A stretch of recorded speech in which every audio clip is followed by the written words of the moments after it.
Hilangnya kursi wisatawan di Jembatan Ampera tidak hanya dikeluhkan warga. Konten kreator media sosial yang setiap hari siaran langsung dari lokasi itu juga merasakan dampaknya. Bahkan penonton mereka dari luar negeri ikut menyoroti kondisi tersebut.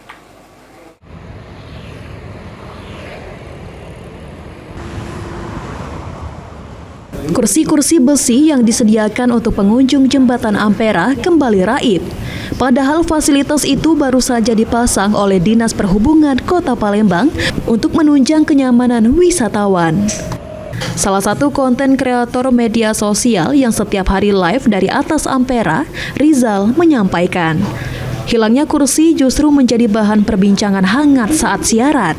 Tidak hanya dari Palembang, namun juga dari penonton yang bahkan berasal dari luar kota hingga negara tetangga seperti Malaysia.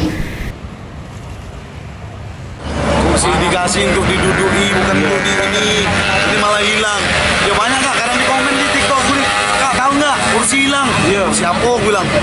Ini sampai di live TikTok ini rame kak, nanya itu. Iya. Kak jago-jago lah kak, Ampera tuh kami kadang nggak sampai malam pulang, kami udah ganti jadwal live. Kita merasa terganggu dah kan? Terganggu sih, momen kayak gitu kan. Nah kursi ini kok bisa hilang? Ini kan live TikTok ini kan ramai kan yang nonton, bukan orang-orang Palembang nih baik.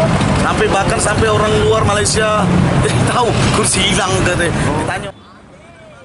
Siaran langsung yang dilakukan oleh para konten kreator sebenarnya turut membantu mempromosikan Jembatan Ampera. Mereka berharap fasilitas umum bisa dijaga lebih baik. Hafid Zainul, PAL TV.